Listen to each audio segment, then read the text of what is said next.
Ladies and gentlemen, welcome in to the Semi-Perfect Podcast on this Wednesday evening, March 21st, 2018.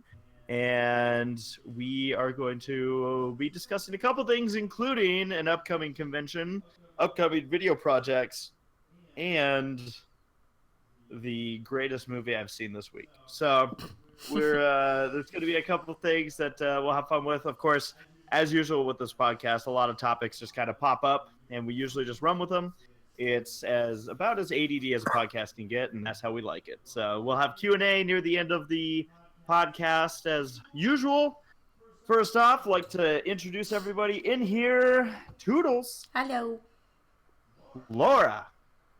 Ew. Saber. Saber. Can you guys hear me? Yeah, now we do. Did he say anything? He was messing with you.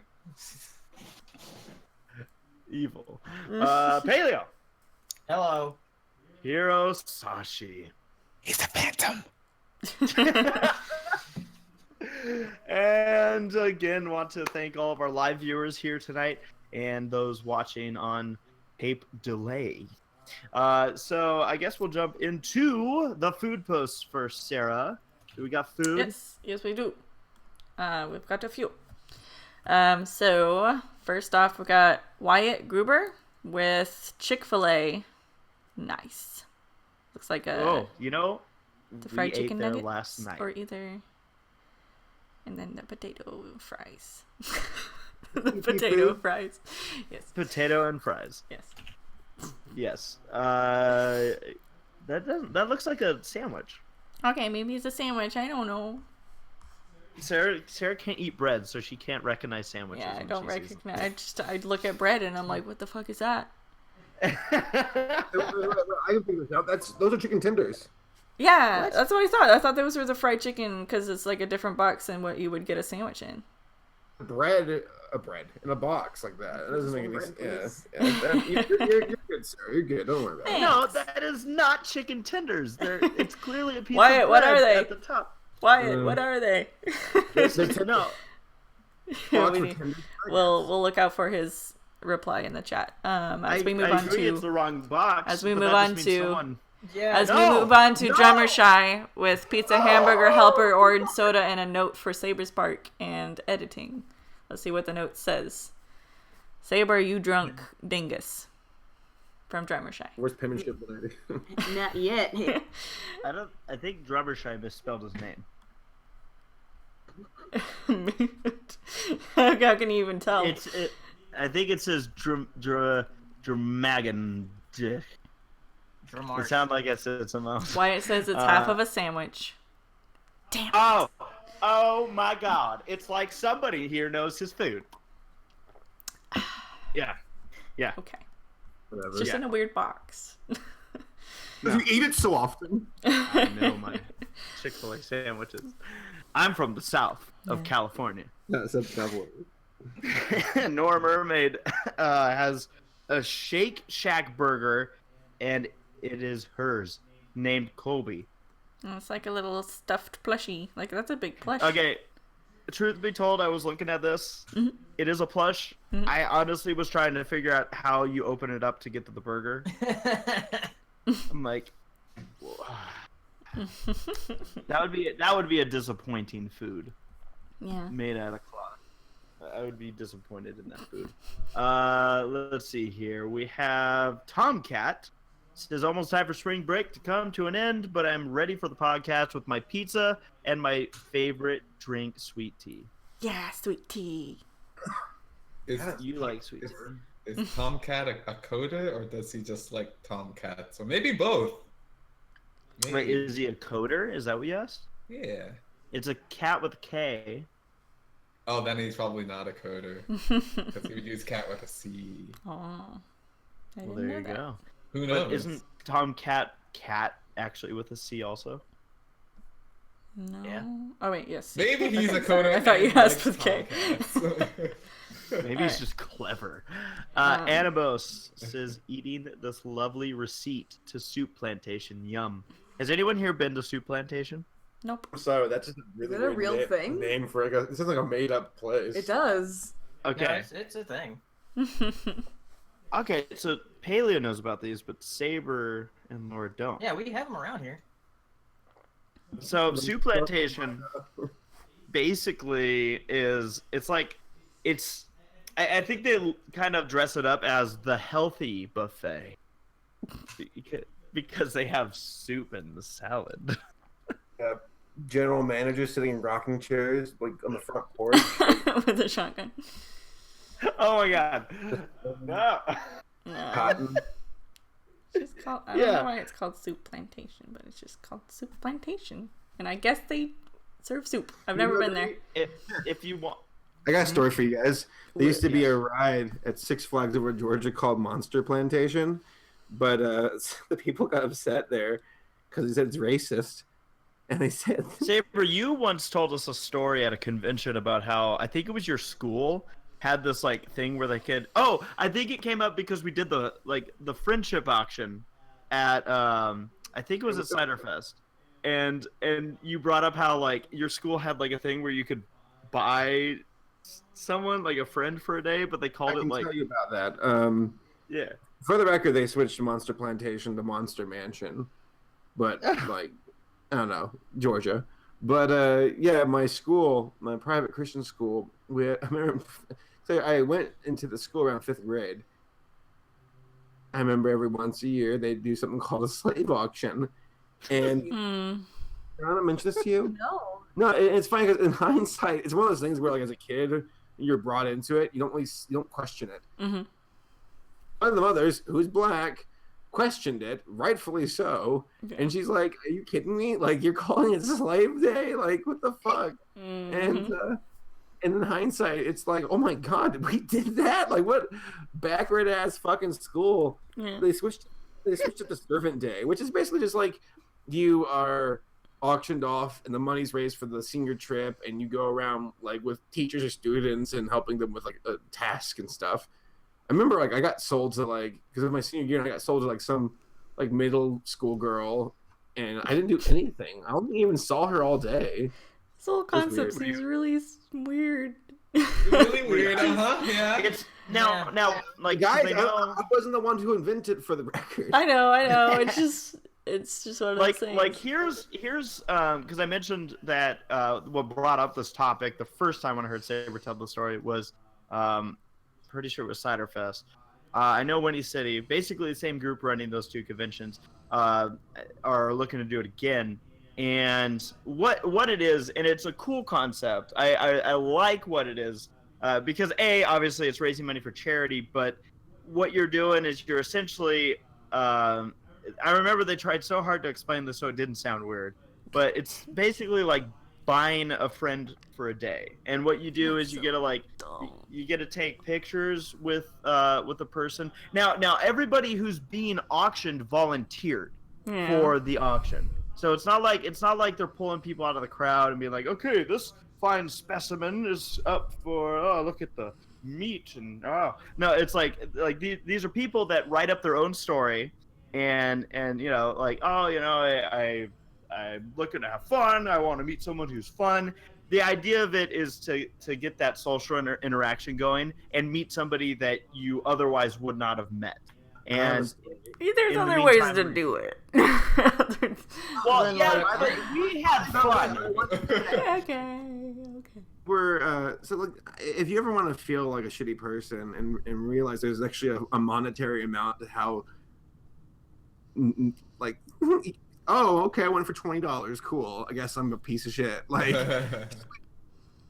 back during New Year's when Jax, Paleo, and Hero were visiting, kind of in the same vein as like I guess you and how you like view yourself and how society can like put numbers on you, I suppose.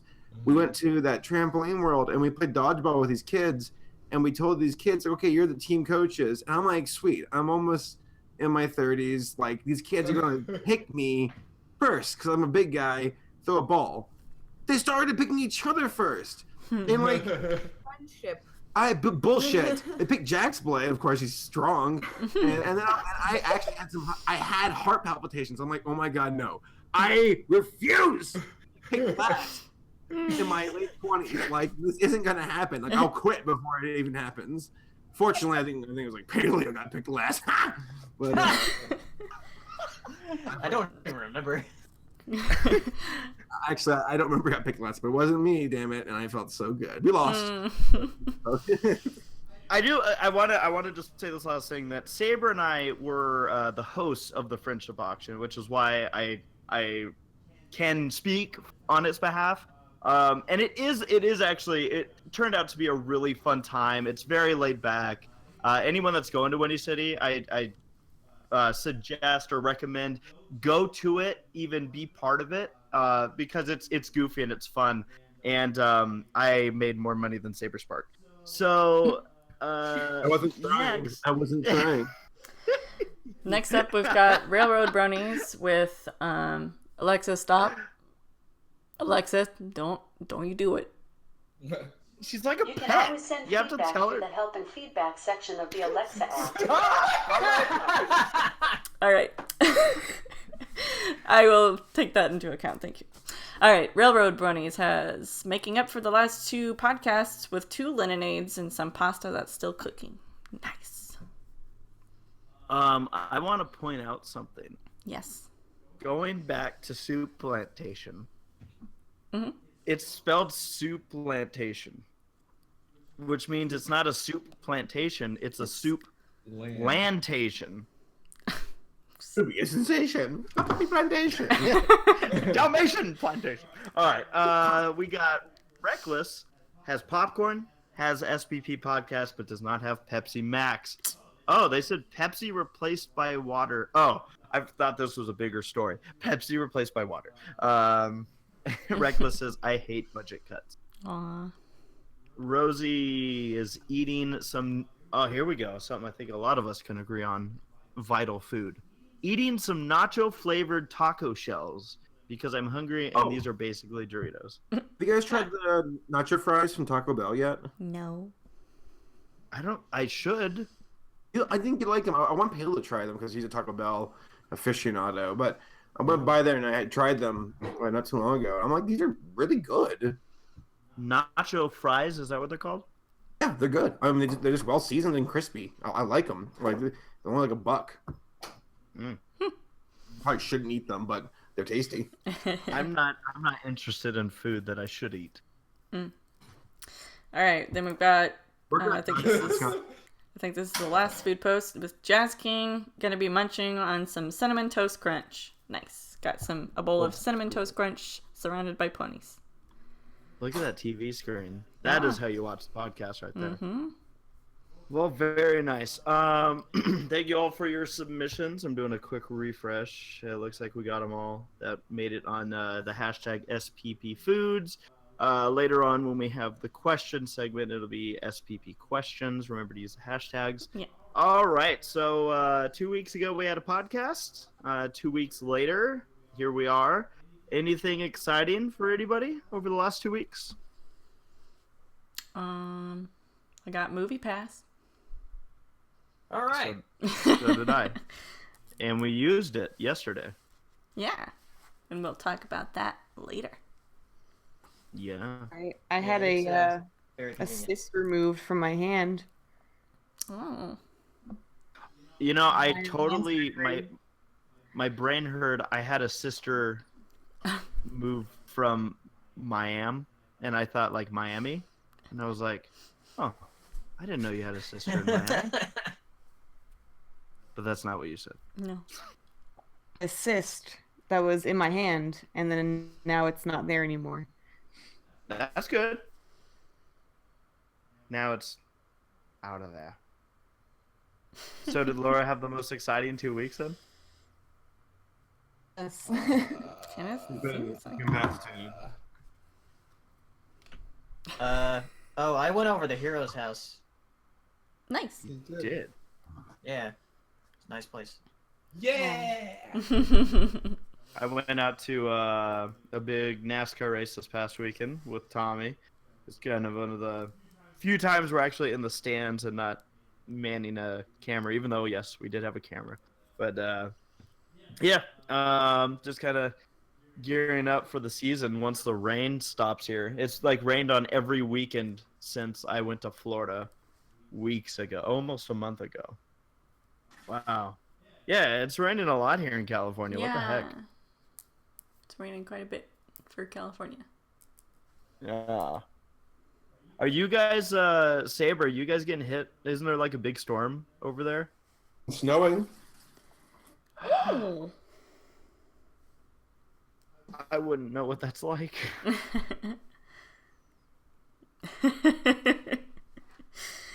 Anybody else have something that came up in the past 2 weeks that they'd like to share? Is there anyone else like me? Even though I know that we're gonna do this every podcast, whenever I actually bring up what did everyone do over the last 2 weeks, I literally can't think of what I've done in the last 2 weeks. Yeah. Yeah. What have I done? I don't know. Brain blanks. I played the piano a lot. Do you do it like just like recreationally? Yeah. Cool. I can't read bass clef, so I just play piano by ear. Cool. Yeah. The better way. It's more fun, in my opinion. Right. To figure it out. Yeah. That way you don't need sheet music. Everyone always asking for sheet music. And like, So, going back to MoviePass, is there anyone here in the podcast that doesn't have it? that would be me. Is there? Is there anyone who actually watches movie in the podcast who doesn't have I it? do. I do what? I don't know. You I mean, said I do. I have it. Yeah. That So probably would have been a better question to ask, like who actually has it. that was my question. Well, You said who doesn't have it is what Shut you were up! asking. Whatever. Okay. So, is there anyone here who has MoviePass? I do. I do. Mike Wazowski. Some people in the chat are asking what the heck is MoviePass. Oh, Look on their it's a website. thing. But That's the thing, Yeah, Mike you can look it up. Wazowski. It's essentially a subscription to movies that's very well priced right now. Yeah. It used to be like between $30 and $35 a month, depending on where you lived. But they marked it down, like last September. Yeah. And everybody like started getting on it because it's only $9.95 a month now. Yeah. So, yeah. See, $40, I wouldn't do it for sure. Yeah. Wouldn't do it. But we actually, when we signed up, there was it was like $7.95 for us, I think, something like that. There was like a sale or something. I don't know. Oh, really? Yeah. What, like for the first year or something? I think so. Yeah. Yeah, it was, yeah. But like we had to put all of our money down at once for the year. Yeah. Oh, okay. Which means they're gonna go out of business tomorrow and take our money with them. Now it's interesting because we just used it for the first time last night. So as a lot of people know, I typically was seen at paying full price for movies out here is expensive. And Sarah and I would typically see 2 movies a night when we would go. I would assist in the theater's budget by buying popcorn and a drink typically. But now that we have MoviePass, we're probably only gonna we're only gonna see a movie a night. Now we could go once a week and just catch a movie. And we'll still be seeing the same amount of movies and also not having to like really budget our time oddly to make all that stuff work. Yeah. So last night I saw a movie with Sarah. We saw a movie that we otherwise would not have seen by itself, which is I think the whole reason why something like MoviePass actually because works. like you if you're just paying for the ticket price up front, it's like, oh, you got to be picky about what you want to see in a month if you do see a lot of movies. Huh? I kind of want to hear about this Wrinkle in Time movie because I know you didn't like it. I'll write that down to talk about. Well, I guess is somebody okay? So I'm gonna voice something that might be controversial because I'm a white guy and apparently I can't talk. So, do it. something that bothers me is when the media blows up shit about like girl Ghostbusters or movies that have female like cast, which there's nothing wrong with that at all. I encourage that, but I don't like it when it's fake, when it's just clearly a marketing play. Annihilation had a cast of all females scientists. No talk about that. No one really, it was nothing big, and the movie failed in the box office. So it's kind of like, oh, okay. Yeah. Versus The movie was good. The problem. Strategy. I've been paying close attention to A Wrinkle in Time ever since I really got like into watching box office stuff. I typically find out or kind of see where hype is going with movies. A Wrinkle in Time, one of the big storylines before like anyone ever saw or cared to see a glimpse of the movie was the director is a black woman. So you got not only the a person of color, but you also have a woman, and for women it's been difficult for them to get a big budget movie role in a lot of cases, let alone some person of color. You mix the two, you go, oh my gosh. And what happened was I think a lot of people got a little bit too involved with like this needs to, like, in a lot of people's minds, this has to be good because this is the only way that we're going to be able to keep seeing diversity in movies, which in this day and age, I feel like the tide is turning in that way. Like we've seen, Yeah, I mean, Black Panther made over $1 billion. Yeah. Black Panther is a great example, and the problem is that there's a movie like Wrinkle in Time, which in my opinion sucked. Was what like it shouldn't be something where people are afraid to say a bad movie is bad because they're afraid to be called out as being a racist or a sexist or any of this crap. And, you know what doesn't with help with A Wrinkle in Time is that the fact that people have called that book unfilmable. So, yeah. And this, like, again, looking into this, like the director herself has from what I've seen, like she has a decent background with movies that she's directed. It's just they're like dramas and gritty movies, like not like this whimsical fantasy stuff. So it just seems like it was a really poor. From what I understood, it just seemed like a very odd directing choice from the get-go. And of course, there's everyone like, well, yeah, Oprah probably said she's gonna direct or whatever. I don't know, but yeah, like on Saber's point, this is like all movies in order for us to, I'm trying to think of the safe way to say this.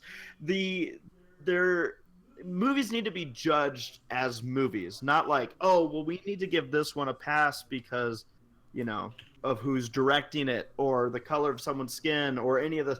It needs to be, all movies need to be taken seriously. And I've seen people of color discussing this exact same thing, saying, guys, we can't just crutch movies that, a black person made because a black person made it, because then people aren't going to take the next person's movie seriously. Yeah. It's like, if it's a good movie like Black Panther, it's going to get the recognition it deserves and have no basis on, oh my god, this or that. You can add in like, know what's extra cool? What? What'd you say, Saber? Direct Black Panther.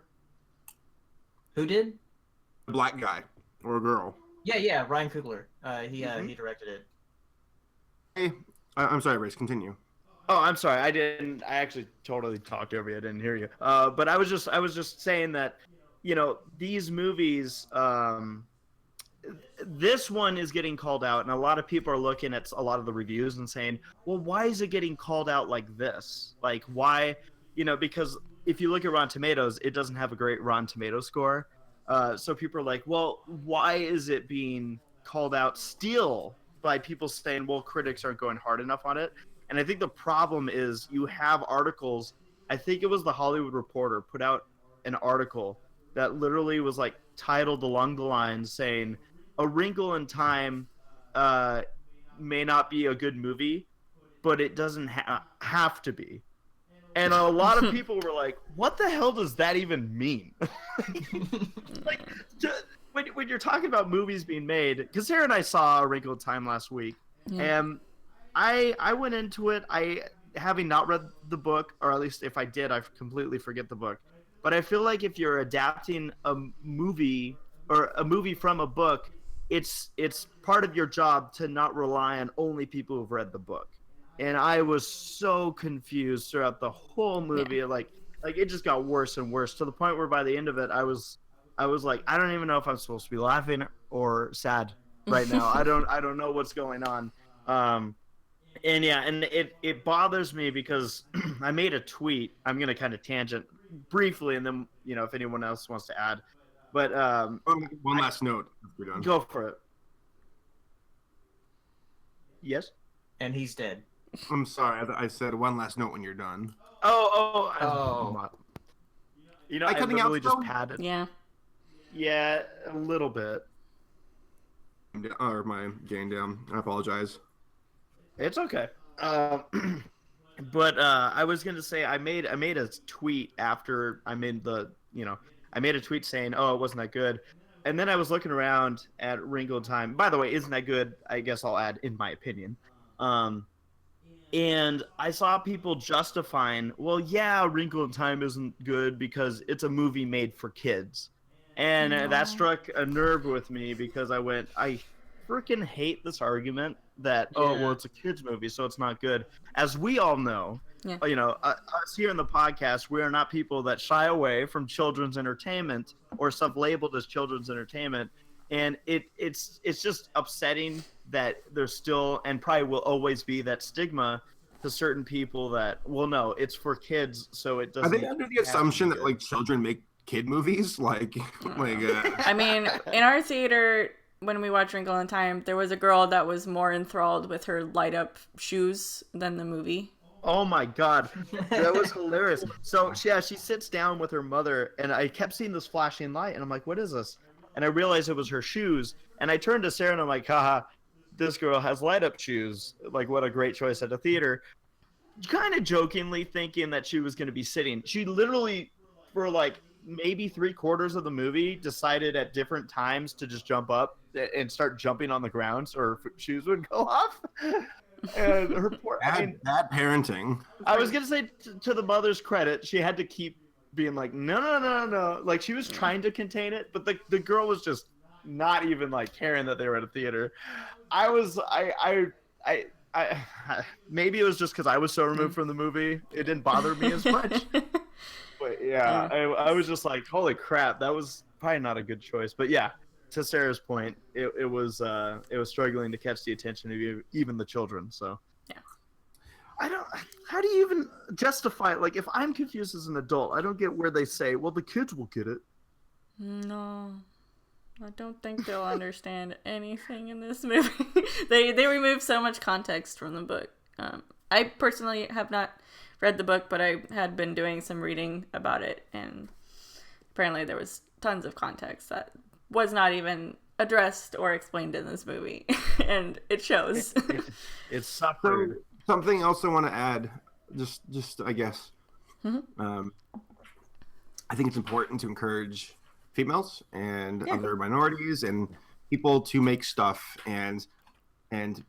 but we also should foster the production of good stuff. Yeah. Because if you give people a free pass, then it's just going to be a continuous stream of shit.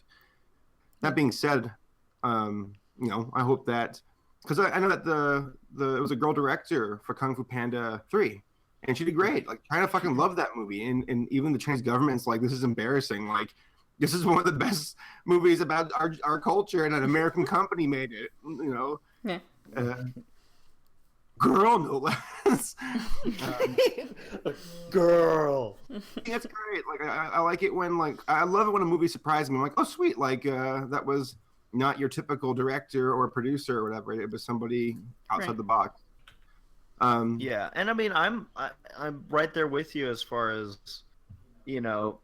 rooting on women in the industry, because I know that my little sister is trying to work her way into it, and I, from all understanding, she'd love to be a director for a movie someday, a big budget movie. And so, yeah, I mean, I'm all for diversity. I love, like, again, there's certain movies that nailed it as far as, like, if you want to talk about minorities, with like Get Out was another director that just absolutely killed it with his movie. It's just there really shouldn't be a level of, there should be an avoidance of coddling just because, well, they, like, we shouldn't be patting people's heads going, well, at least you did it. Like, don't treat people like, oh, children, I guess. Like, treat them like Well, at filmmakers. a certain point, like, it's kind of like Gordon Ramsay, where if you're an adult in the kitchen, he's going to rip you apart because you should know what you're doing by then. Yeah. Versus when he's cooking with kids, and he's like, it's all right, you make mistakes, you're a kid. Like, this is when you're supposed to learn. Yeah. Just don't bring, if you're an adult, then don't act cocky and arrogant, because there's no place in this world anymore. Yeah. Now that you're an adult. Also, so kind of in the same vein of, like, I guess, talking about, different groups. Like, I know that when Black Panther came out, there are tweets going around where they're like, don't let white people tell you that Wakanda's not real. And it's not that I get upset about. It's more like, I'm like, who does anybody actually believe this? Like, this sounds like it's sensationalized. Because if you're a white person who actually believes that Hogwarts is real, you're an idiot. If it's not, like I swear, if I met somebody who said it was real, I'll be like, okay, how'd you get out of the mental ward? Like, it's not real. I don't know. Wasn't there like a poll done on a comedy show where, like, people actually thought that Agrabah was a real place? I think that was a thing that some comedian did, and, like, asked people on the streets about Agrabah. But yeah, it's what gets me is, like, because Laura likes Parks and Rec, and I know that there's parts in the show where, in the show, it's a little local government. It's like, it's the Parks and Rec department, and there's scenes where the citizens of Pawnee, the city, come to voice their complaints to the people in charge there, and all their complaints are just, it's mind-boggling how stupid they are. And this is like fictional writing, so you're like, oh, it's fake. But then, like, I don't know, Northern Florida, there's parts in this country where it's like, no, people actually are that stupid. Like, it's scary because, like, truth is stranger than fiction, and it kind of scares me. Yeah. Well, going back to the movie topic, what Race was initially going to be talking about with the movie pass was, Wrinkle in Time was a good topic, but I think we wanted to talk about Peter Rabbit a little bit. Oh, okay. We saw that last night. Time for me to run away. Wait, why? Why are you running away, Paleo? No, the rabbit trail. On the bunny trail. So, You can do anything. Dear God, shut that down. a lot of people, or I posted on Twitter before, this podcast, that what was, or did I enjoy Peter Rabbit more than I enjoyed Zootopia? And nobody even, like, blinked an eye at it, so I guess it was obvious. You don't like anything more than Zootopia. Sarah, how can you say that? You don't. It's true.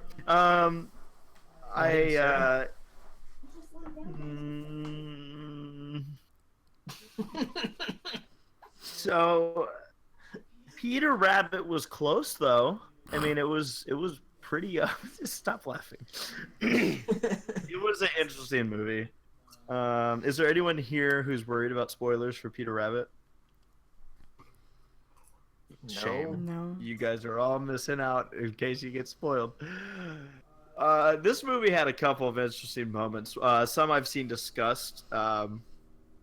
Essentially, it's the story of Peter Rabbit. Oh, like they are discussed. I thought you meant like some are like Disgusting. Like, disgusting.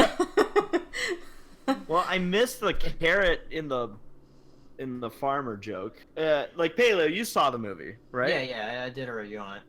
Okay.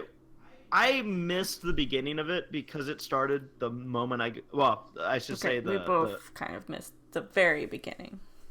Yeah, like I was getting off work when it was technically starting, so like the ads and everything.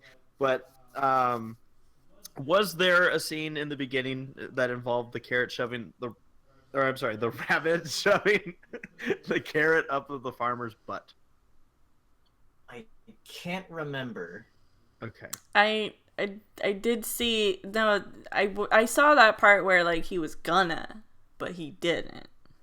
Yeah. Oh, did you know the farmer's played by Sam Neill? The old farmer? Yeah. Who's Sam Neill? Who's The Sam? guy from Jurassic Park. Oh. Yeah. What? Yeah. What the? Wait. Dr. Alan Grant from Jurassic Park. That's Sam What? Neill. Yeah, that's who plays Old Man McGregor in Peter Rabbit. That's just For has the a record, beard. I walked in on the movie, and I got in there right when they were like finishing up the little storytelling of like at the very beginning, it talks about how he got his jacket because dad rabbit passed away and got killed, Yeah. and then like not 20 seconds later, the old farmer dude does the same thing and just keels over, and I'm just like, holy crap! Like, there's a lot of death in this movie. Jesus. So I didn't get to see enough of Old Man McGregor to realize that, but I don't think I would have noticed. I don't like. I'm looking at Yeah, I know, screenshots he of was him. I fine. don't recognize him one bit. It's just wow, that's interesting. So in this movie, there's a scene that I'm curious to think or hear what you guys think about. Again, this is dressed up as a movie for kids. So, you assume there's going to be a lot of children going to see this movie. Not quite as many adults going just as adults like Sarah and I did. Or at least pretending to be adults as Sarah and I do. There's a scene in it where they actually exploit and use an allergy against the quote. Yeah. There's a lot of articles Villain. about that. And this is something I saw. Yeah, a lot of people discussing and going, "Oh my God, this is the how dare they?" And at first I was kind of like, I wonder if people are kind of taking it a little bit like too far. But when I saw it, I was kind of like, it's hard to defend the movie. Yeah. I feel like that was pretty.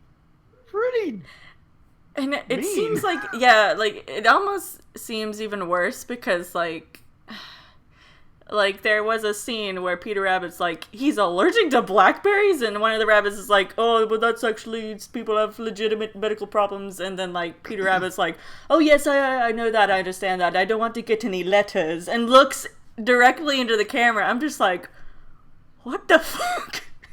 It's like they knew the joke was gonna piss people off, but Yeah. they're like, but we can't cut this out. It just seems so kind of out of place. Yeah. Because like for anyone that hasn't seen this movie, it's it's your classic. You have two guys that are both, I guess, trying to do, I don't know, trying to better their lives, and so you had Peter Rabbit and then young McGregor, and both of them are like basically screwing each other up. It's like classic head-to-head kind of movie where you have two characters and you're kind of rooting for one, although I couldn't really figure out which one I was supposed to be rooting for.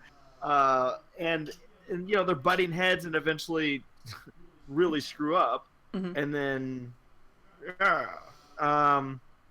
it just seemed, I don't know, it just seemed a little bit like crazy.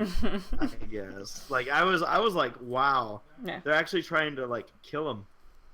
Like, I don't know if they were just going for that whole, oh my God, he came back to life thing, but I feel like you could have done it. Like, I feel like that scene, it's like Tom and Jerry. That kind of scene could have been done in so many different ways to convey the same thing, but instead they went after exploiting somebody's allergy, which I feel like for young kids could actually like be really bad to be like, hey, if you don't like someone at school, why don't you just give them peanuts? Yeah. It just was weird. like, I'm like, this is borderline danger. Yeah.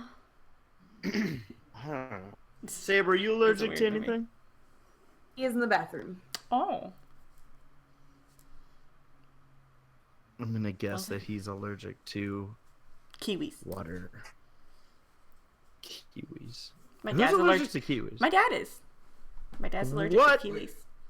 Wait, is kiwis the plural of kiwi or is kiwi the plural of kiwi? I don't know. Oh no.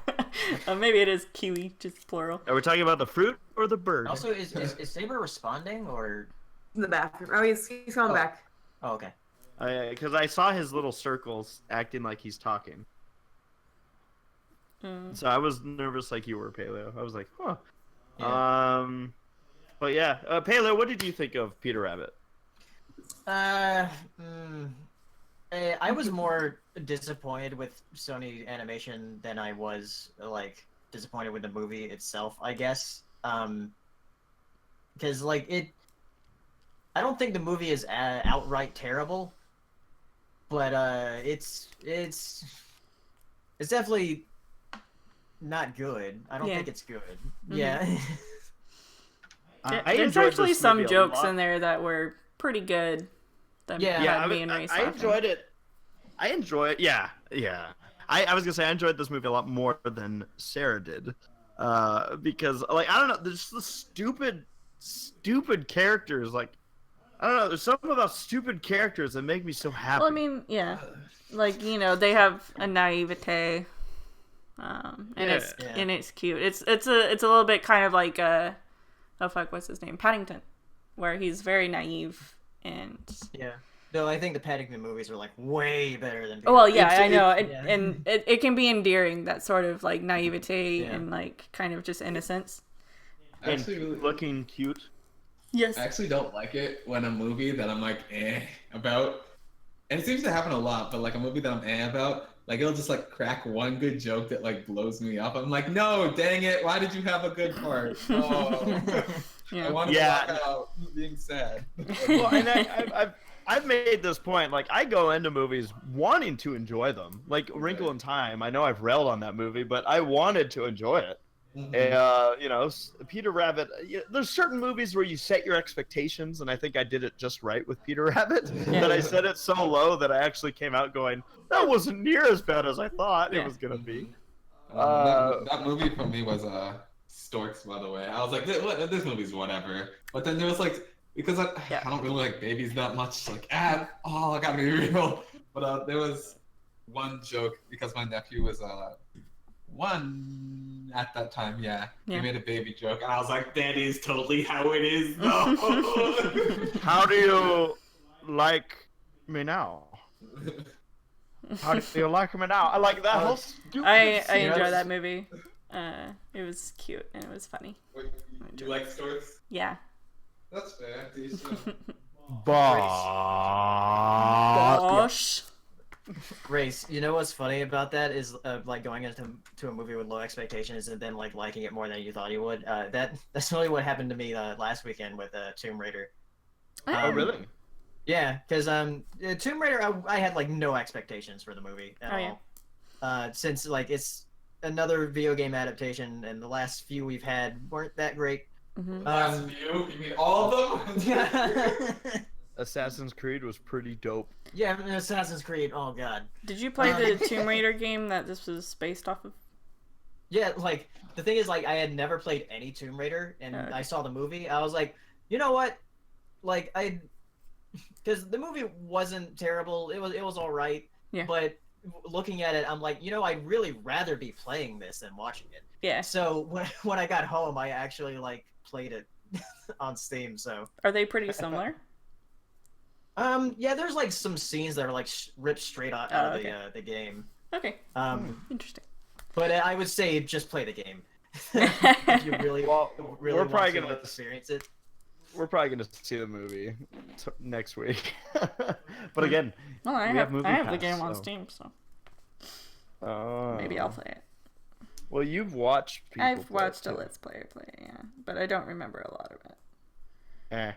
But yeah, no, I mean, it's sometimes you have that pleasant surprise. Other times you have that opposite where you kind of go in thinking, well, this should definitely be good. Yeah. And then it's like the worst movie you've ever seen. Secret Life of Pets. Yeah. I was right on that one. I dragged Sarah into that one. Yeah. She's like, I just don't think this is gonna be good, and I'm like, Sarah, come And on. it wasn't. It's the first movie we're seeing in 6 months that isn't called Zootopia. Yeah. And then no, Yeah. it won't. No. Well. But at least they're gonna make a sequel, so I mean, there's always their second chance. Mm-hmm. No. What else do you have on the topic list, Sarah? You want to talk about Bernie's React and how that's going? Sure. So yeah. And this will segue us into the next topic, but I am trying my damnedest to get the season 7 finale, Bronies React, out before this weekend, because something's happening on Saturday, and I'm like, shit. That being the premiere of season 8. And part of it is just real life gets you busy. I did a little bit of poor time budgeting prior to, or when making this.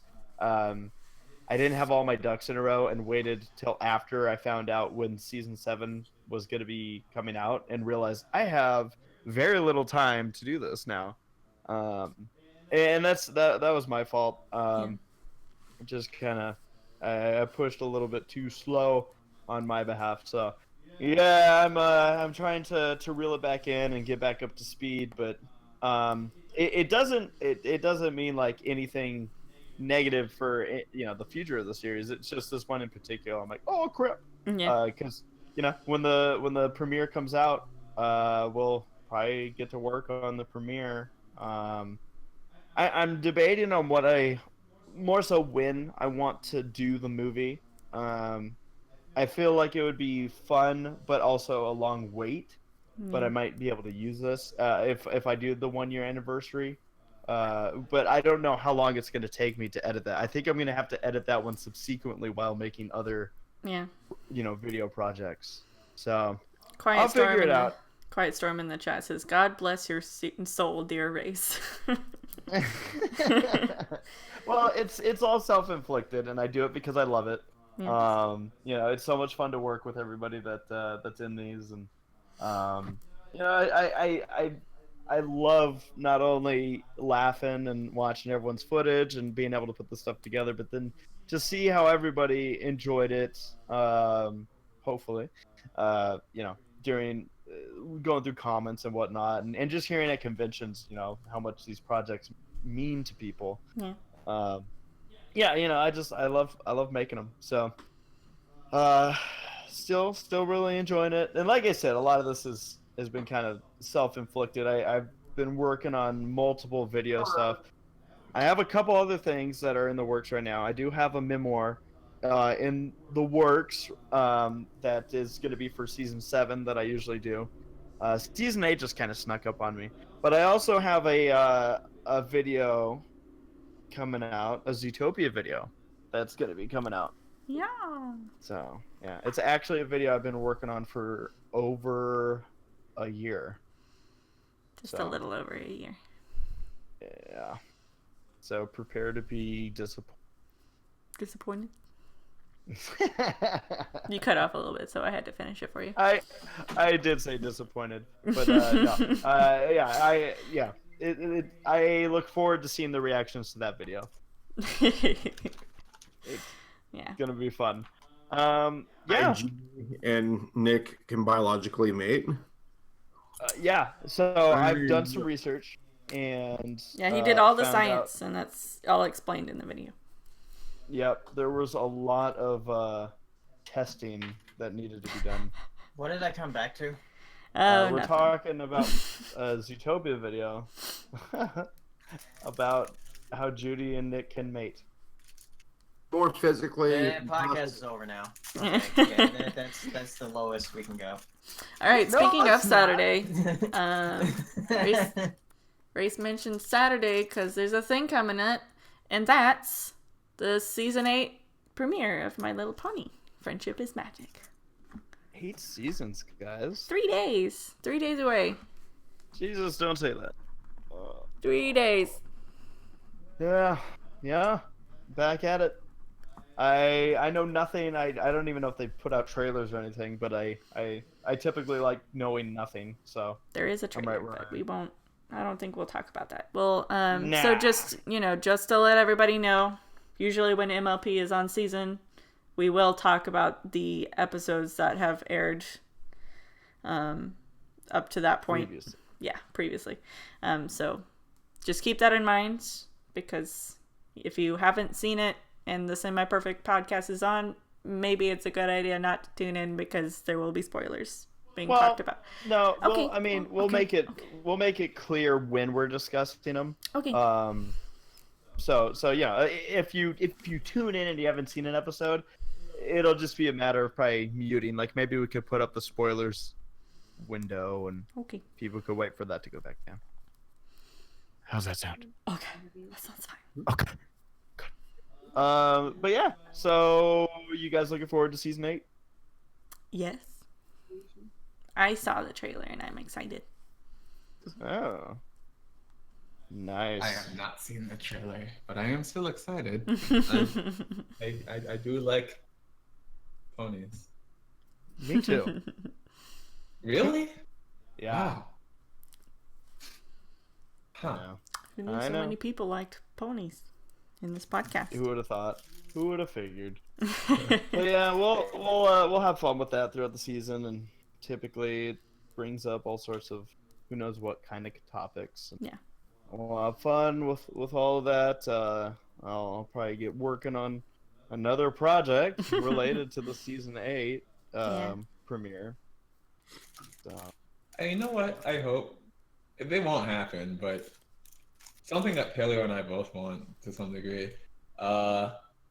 Just want them to have like a lesson in an episode that like sometimes people are just grumpy and they won't like you, and you just kind of have to deal with it, because they've been close to that lesson literally 3 times. Yeah. And they're like, nah, everyone likes you. But that's really real. Like sometimes people just don't like you, whatever. Yeah. Dear Princess Celestia, today I learned that I need to just go away. All right. Well, Yeah, another no- thing. Oh, sorry. Go on. Nope. I'm ready. Okay. Well, another thing coming up that is pony related is BabsCon in a couple of weeks, March 30th through April 1st. Do you have the links available? I can pull them up. You mean to the website, or for the no host to line? the Who's Line stuff. Yes, I do. We could yes. have people go ahead and submit stuff, folks. You could do it during the show right now. They'll be open. Sarah, how much longer are they going to be open? They're gonna be open until Friday evening.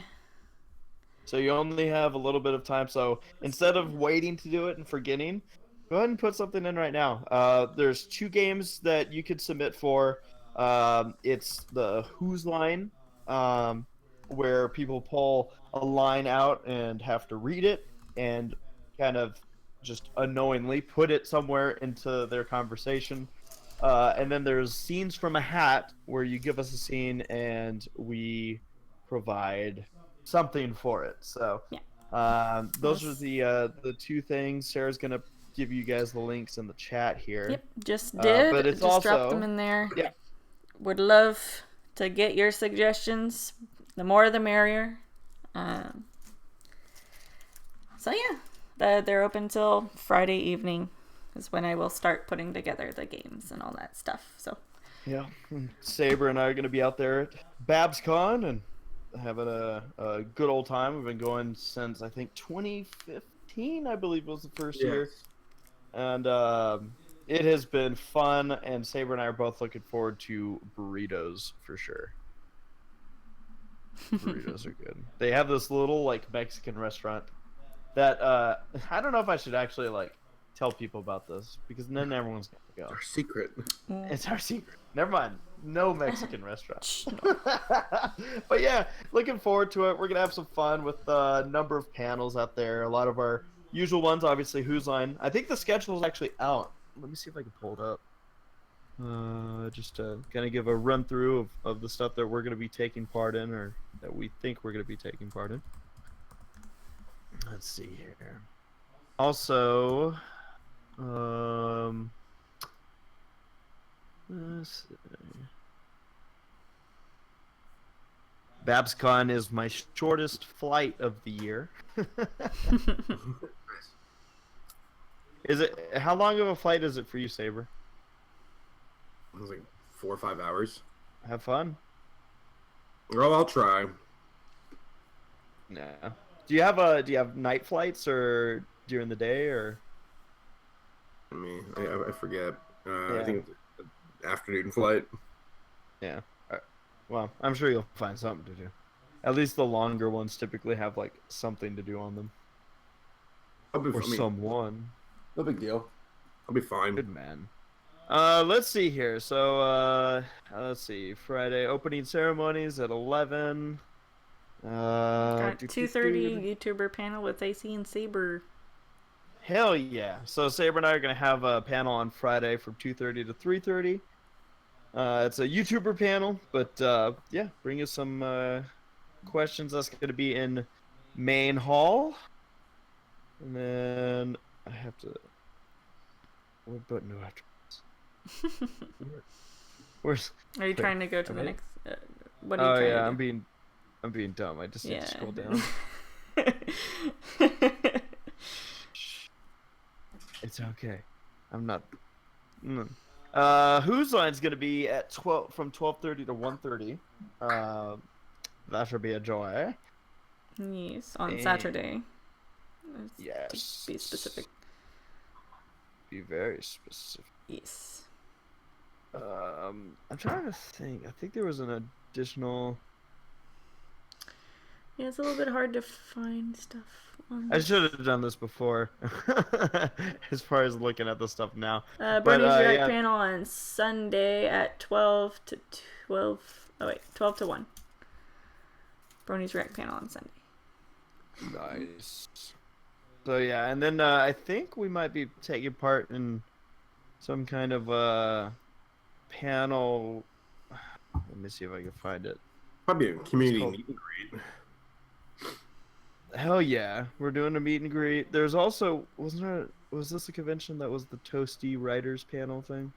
Oh, Toasty Writers 21 plus. Is that what it is? Where do you see that? That is there it is. Saturday at 8. Saturday night at 8 o'clock. I think Saber and I are gonna have a part in that too. So nice. That'll be fun. 21 plus. I'm almost old enough to be in it. But yeah, no. So we're gonna have fun. This is gonna be in what is that? Next weekend. So, Jesus, next weekend. Here come the conventions. I see one panel here that its title is the concept of it is very cute to me. Its title is Brony Mom's Tea Time. Oh my god. If you're a brony mom, 9 p.m. Saturday. That's cute. I happen to be a brony mom. What time was that at? 9 p.m.? p.m. Damn. Mom's a drink. Yeah, it's quote unquote tea. Well, it doesn't say it's 21 plus, but we all know where it's gonna go. So. That's great. We should go to that, Saber. Forget the Toasty Riders. We'll hang out with the brony moms. Yeah. Anything else for BobsCon that we want to talk about? Saber, you got anything? Oh, no, I think we got it. Okay, cool. Yeah. Yeah, definitely looking forward to it. For those that can't make it, keep an eye out. Vlogs will be coming for that weekend. Probably I don't know when I'll start getting them up, but probably around Monday or Tuesday. But yeah, we're looking forward to it. BabsCon is a fun convention. It is a party from start to finish, and hopefully we see a lot of you out there. Yeah. So I think at this time we're gonna start our Q&A section. All right. I've just put in, so if you have a question for us, go on to Twitter and use the hashtag SPP questions, plural, questions with an S at the end.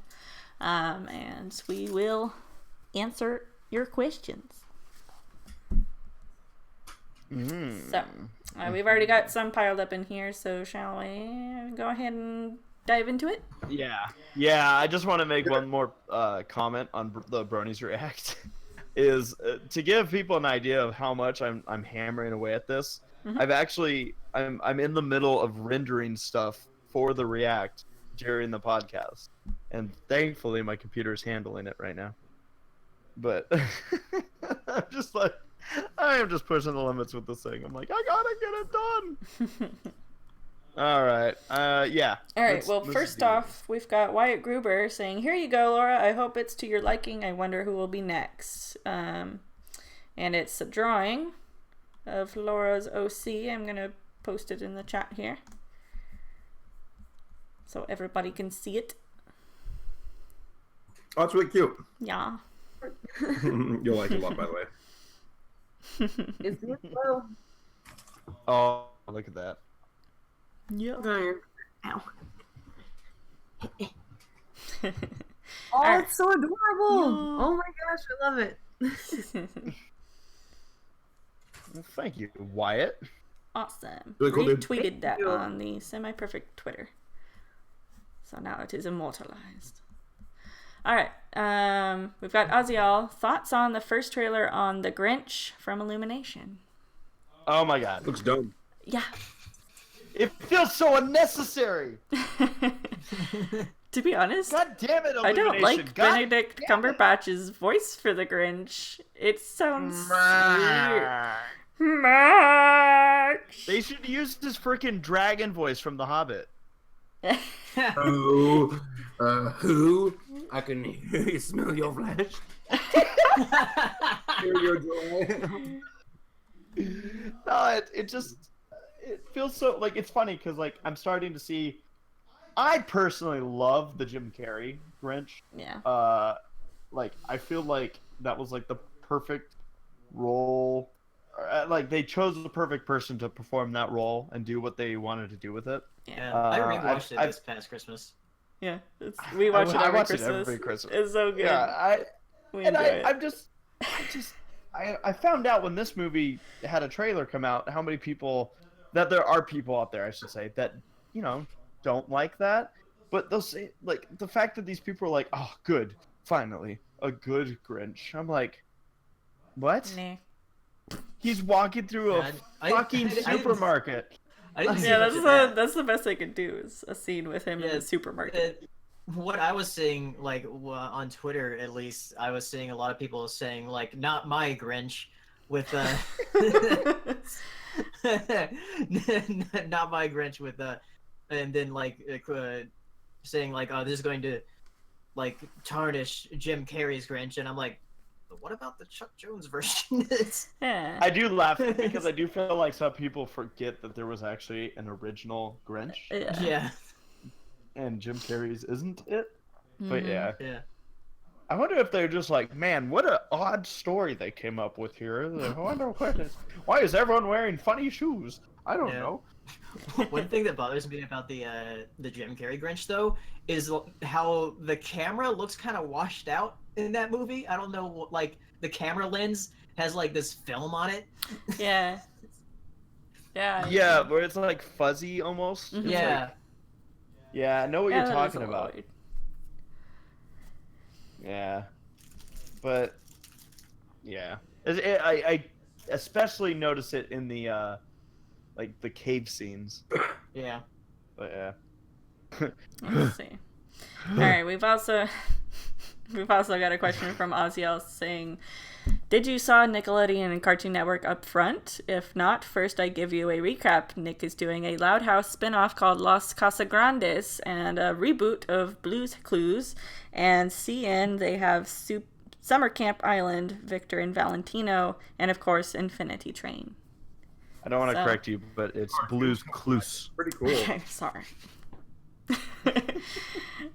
John Cena to be Steve. Say what? Yeah, John Cena went to go try out. Oh. And he didn't get it? Him.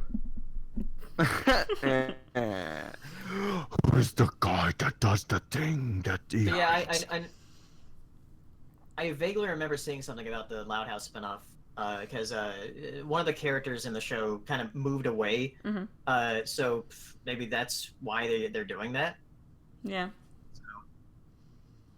Oh I didn't know there was going to be a reboot to Blue's Clues. But I did hear. I think the only thing that I actually heard about was Infinity Train, which, I mean, I watched like the pilot that was wasn't that years ago when that was initially like put out there. But now it's being turned into a full-fledged series, and yeah, it looks interesting. Is an Infinity Train just a train that's like in a circle and it attaches to its caboose? So my old Blanco toys. We got a question here, but I don't know if we're actually going to discuss it because I know we don't want spoilers. But Jazz King was asking, I guess just in general, what did you guys think about the new Steven Universe trailer? I haven't watched it. Apparently, there's a new thing. I didn't know about it. But March 9th is when the episodes are starting to air again. March 9th? Yes. So, Wait, no, sorry, April 9th. My bad. Oh. Yeah, though they come out on the Cartoon Network app this weekend. Oh! Well, there you go. I know what she's doing this weekend. That's what I'll watch while I'm doing Who's Line. Yeah. Ozzy asks, thoughts on Disney is making a Marvel Land over at Disney California Adventure. Yeah. For those who haven't heard, Bugs Land has been squished. Squished. It's finally being kind of honestly, I'm surprised at how long Bugs Land survived. Yeah. Bugs Land did pretty good, guys. Yeah. That was a land that I didn't see it lasting long. Is there anyone here who's has remorse that Bugs Land's going away? I don't remember what it is. Paleo is Bugs Land's gone away. We literally walked in it, but then we were in Cars Land then. Yeah. It's a kid land. Yeah, we walked through it in order to get to the Tower of Terror, I think. And that's about it. It was a stepping stone to the tower. There's a reason Hirosashii doesn't remember much before the Tower of Terror. Oh my gosh. It's Guardians of the Galaxy Breakout. Sorry, that's. Not anymore. Is your ear fine now, Reese? What? Yelling into your ear that entire ride. Well, God gave us 2 ears so I could hear out of one. Exactly. There we go. Yeah. I hate Drop Zone rides so much. Cadet in the chat says, where will Tinkerbell go now? Tinkerbell's always been in a Disneyland park. She's got her own little location. Tinkerbell has Pixie Hollow. something. She's got her own little location that's that branches. Funny enough, it's next to Tomorrowland, which is a weird location, but yeah. The stuff that this was actually a really good question because this could have been a whole topic in itself. But that's true. Bugs Land, I actually went to a special grand opening that they had, and the only way that we got in was because we won tickets on the radio. So we were the first people to ride the rides as guests, so to speak. And then we got to spend the day at the rest of the park. So we went in at 7 a.m. when the park opens at 10 and just went on all the rides. And I just remember there was no more thrilling ride that I could ever even explain than Heimlich's Choo Choo Train. It goes at a whopping -1 miles per hour. Let's see here. Other rides or attractions. So this is where we might get some people going, oh no. We have lost. No, wait. Oh, okay. I'm out on that one. Sorry. We have lost Tuck and Roll's Drive 'em Buggies. Oh no. That is the bumper car ride at the entire park and resort of Disneyland. Yeah. Gone. Princess Dot's Puddle Park. Gone. No more. No more splashy water. Francis land over there at Disneyland. Francis Ladybug Boogie. What even the fuck was that? I I don't don't even know. have a freaking clue what that was. What was this? I don't know. What the hell was? I think was it Lady- like were they like little spinning ladybug thingies? It says it's a spinning attraction. Yeah, spinny. Like it's Guest one of those board, things where one they of the spin and it 6. also goes like it's kind of like Dear teacups. Lord. Yeah, it's a very kid-friendly version of that. Heimlich's Choo Choo Train. Yeah. This one's gonna be tough to lose, guys. Mm. I'm gonna describe it just so people, but I'm gonna add words in it just to increase the intensity. Oh, okay. Guest board a fucking train in the shape of Heimlich, the German accented caterpillar from the film. Heimlich himself fucking narrates the ride through the speakers on the trains. Heimlich's tendency to fucking overeat is the theme of the ride. As the train appears to eat through oversized portion of human food. In other words, it's basically like a dream come true for someone like me. Where I'm like, I wish I was a caterpillar. Mm-hmm. Yeah. Anyways, we lost it. It's gone. They even had like when you go through the candy corn, you could smell candy corn. Wow. Like this is a loss, guys. Yeah. Flicks It's already Flyers. closed, ain't it? It's like been closed for like a week, right?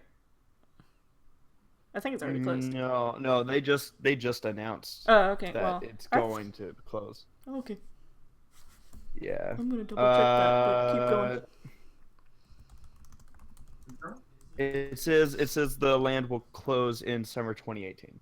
However, okay, so Flix Flyers, it was just a thing that kind of floated around. But yes, we did lose. It's Tough to Be a Bug. It is a show that actually this has closed. It closed 2 days ago, and it is gone for good. And I know there are people that are actually probably happy about this because this was a show that was dressed up to be a cute. Have you ever been on that? It's Tough to Be a Bug. The Disney World version. I wonder for how a kid, close- it's easily one of the most terrifying attractions. Sure. Like, You mean the part where the like 8-foot large diameter Black Widow spiders come out and try to kill you? and then like the seats bump like man, we when should've there's taken Hero to roaches that. going underneath you and all that stuff. And then there's I hated this bit. There was like a stink bug and it fucking God. farted and it smells so bad. And I'm like, why would you put this? Why would you do this? To be honest, they hadn't been using that attraction for a long time anyway, because like they had always been putting movie previews in it. Yeah, I saw that was the first taste I ever. Actually, that's gonna be kind of sad. The first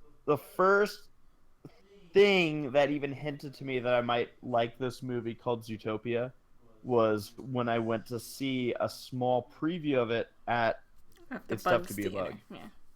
I got paper fox ears, and I think I went back later and tried to get paper rabbit ears, and it just didn't work. By the way, folks, I'd just like to welcome in Black Griffin. Hey! Who's here in time with a Q&A.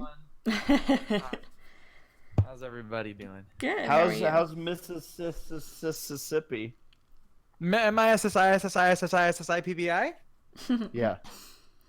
It's pretty colder than I expected. I came expecting desert temperatures, but in the humidity, warmish feels colder than it does in dry. Yeah.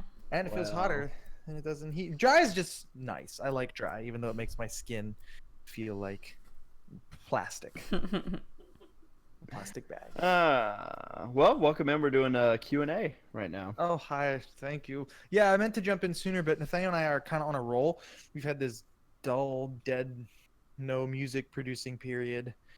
And now we're kind of we got super inspired by a cool idea. And now you might be able to hear it. Dan's over there just producing the beat right now. It sounds awesome. Nice. More music about Rainbow Dash.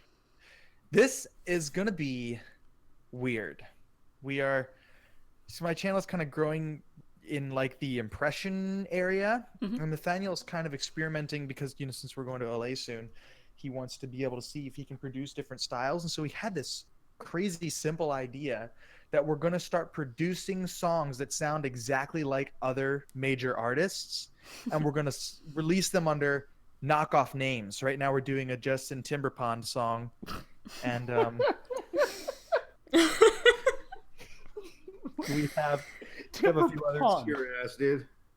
A Burgundy 5 track that we're working on. So there's a bunch of, ideas that we have. Sounds amazing. Let's see. Jumping back into the Q&A, Sketchy has a question for Hirosashii. You. What do you recommend for studying Japanese? Any tips or pointers for speaking? Ooh, that's weird because I only learned it once, so I don't know all the different ways to. If you're just starting out, I would say pick up the Genki, an integrated course in elementary Japanese. That textbook series is good. It's a really fantastic textbook. You can learn from a professor or not from a professor. I've had friends that learn from just Genki. If you're a little more advanced but still need to learn a little bit of the basics, I suggest Tai Kim's grammar. I suggest it all the time, and for good reason. It's really ridiculously comprehensive for an online guide. It's free. It's freaking awesome, actually. And Hirosashii helps me when I need to buy stuff from Japan. That's Zootopia. And if you're a little more advanced, and like if you look through Tai Kim's guide and you're like, hey, I got most of that, and you can like speak conversationally with people, but maybe don't maybe you struggle a little bit because I mean it's still a freaking different language. I know this is gonna sound silly, but like honestly, play a visual novel. They are so good. When you don't know words, you go look it up, and that word will keep coming up over and over and over, probably in that game. So you'll get it drilled into your head. We're just watching a ton of anime. Don't watch anime. I'm sorry, kid. Yeah. It'll Learn teach you the to word speak senpai. It'll teach you to speak like an idiot. Do not learn anime. Please. Legit, people will talk to me like that learn Japanese from anime, and they'll like end sentences and like "does it?" I'm like, what are you doing, boy? This is not Daijobu. Exactly. No. People talk like Yakuza members. I'm like, you know what you sound like, right? You sound nuts. But yeah, Genki, Tai Kim, and visual novels, I'd say are the best ways, honestly. Sketchy has a question here for Sarah. Asking, what's your favorite traditional art medium? Probably watercolor. Is it favorite to look at or favorite to do? To do. Does peeing in the snow count as watercolor? Yes. Oh, good. Okay, then I like watercolor too. Yeah, watercolor or gouache, which is similar, just more bold. Opaque is the word for it. But yeah, those kinds of things. I still don't really do it because I do digital stuff, but when I do watercolor, it's fun. Oziel has a question for... Oh, was that it, Sarah? Yes. Okay. Oziel is... Okay, this could get controversial. So all I ask is that everyone stays civil with this conversation. I don't want to offend anybody or have anyone get hurt. I'm already offended. Good. Oziel says, I know it's sound stupid, but did anyone like or dislike pineapple pizza? That's pineapple pizza. Anybody who likes it should be committed to a loving relationship with a good partner who understands their mental disability. Who also likes pineapple pizza? Yeah, I was getting anyone else. Mental disability, but the pineapple line's better. Yeah. No, I've eaten it. I think it was the only option, or it was like someone ordered it and I was like, that's weird, but I like pizza. The option. It's not like pizza defaults to pineapple. No, no. Don't put the pineapple on. It was Hawaiian pizza, I think, and it wasn't like when I say the only thing, I think like the only thing left. Like someone ordered it and nobody wanted it, and I eat Well, so I much understand pizza. that. Yes, that's what I meant. My mom likes pizza with pineapple, and it's I What? think the one thing that prevents her from being a god. She is mortal. Oh my gosh. I can't- Oh. I've never had pineapple pizza, so I Good. can't really say anything. But I do like my pizza with lots of meats on it. So Yes. Good Carnivore. girl. Have you not had pineapple pizza for an allergy reason, or just because you haven't? I mean, I guess in part because of an allergy region, because like I have to eat gluten free. Right. And Gross. generally I don't like pizza is sort of like a once in a while sort of thing when I can Yeah, it's get my kinda hands hard on to it. do. But I've never seen a gluten-free pizza that has pineapple on it. So Right. That's like too much. That's too rare. yeah. It's like the gluten-free community is like, we are not going to waste our time with this shit. Yeah. I've said it before, but I'll say it again. I don't know. When I ate a pineapple pizza, if you like it, more power to you. But Yeah. like I don't know. When I ate it, when you have toppings on top of pizza, the flavors are supposed to blend to make an even greater flavor. Keyword blend. And when I eat pineapple pizza, I'm like, there's the pizza and there's the pineapple. There's no It's blending a sucker at all. punch to the face of unnecessary sweetness. It's like, you wanted a salty, delicious, cheesy meal? Nope, fruit juice. I don't want cheese and sweet. Yeah. Maybe I do. Maybe there's a sweet cheesy dish I like. Maybe. I'll have some M&Ms on my pizza. Oh, Actually, you know what? exactly. My friend. Nothing's better made than a- pizza with chocolate. I take that back because my friend made me a cheeseburger, and he used Hawaiian dough or Hawaiian bread. Oh, And I the was like, king's this- bread. Yeah. So Yeah, so that's like good. I don't know, cheeseburger with Hawaiian bread. I was like, this is delightful. So Yeah, that Hawaiian bread is delicious. Hawaiian bread's so Yeah, but good, it's dude. subtle though. It's a starchy sugar that should be there. It's not Yeah. acidic fruit punch. It's not wrong. Hawaiian punch. Yeah, Hawaiian punch. To the Hawaiian mouth. punch is weird. Like I hated Hawaiian punch.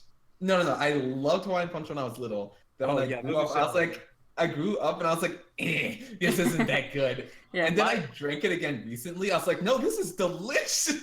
I can't My It's do it. problem put with Hawaiian Sprite in punch it. is it literally attracts every bee within like a 50-mile radius. Really? Which is dangerous. We gotta bring back honeybees. Just open a can of Hawaiian Punch. Boom, we're good. Save the world. I saved Yeah, them. they just manifest out of thin air. I don't know. I can't decide whether or not I like it. What's that sound? Oh my God, we're near the Hawaiian Punch factory. Not the bee. Anyways. No, not the bit. Right. Saber, do you think pineapple on pizza is acceptable? Ultimately, but not for me. Okay, so you're Your open girlfriend to likes it. it, doesn't she? Like it, no. He's accepting of the heathens. Jesus. All right, so Sketchy, Sketchy has a question for Sarah. Yeah. Asking, I feel like I'm struggling to get my art noticed and build an audience for it. I really want to open commissions and sell merchandise, but I fear no one will be interested. Do you have any tips on self-promotion? I mean, that's the thing that I'm also struggling with. I would say one of the biggest things is to just be consistent and try, like, how like a lot of YouTubers, they keep to a schedule in order to keep their content consistent, so then it keeps generating an audience over time. I would say at least try to post a drawing once per week. I know I don't fucking do it. I'm trying to get better at that. But yeah, make goals for yourself. Like, write down your goals. Like, I want to have an art piece at least once a week that I post. Another thing to look into, and I mean, I've already given this advice already, but there is a podcast that is called The Art Corner. And I've been listening to some of their episodes. Most recent one that I watched was Like they were talking about how to be successful on Etsy or any other like website on by selling their art. And they did actually, I saw that they recently posted one about how to be successful on social media, and there's 2 parts on it. I haven't personally listened to it yet, but these girls that are on the podcast are very successful, and I very much value their advice. And so I would suggest that you take a listen. Other than that, I don't know. Like, I just try to be consistent and keep up with it, and don't be afraid of, like, I get the feeling that maybe some people are afraid that they're just like beating a dead horse. Like, it's just, they're bothering people with as many times as they post about, hey, this is something I do. Hey, this is my Patreon. Hey. But don't be afraid of that. Just keep doing it. Keep promoting yourself. Be consistent and all that stuff. So if you can make your sign in or sign out, like in terms of videos at least, or even like a sign in line on like an art website like DeviantArt or something, or a tagline, something that promotes you, then you don't have to worry so much about it being repetitive, because the people who know what it says already will just gloss over it because they'll come to expect it. Yeah. And then it's there for the people who don't every time.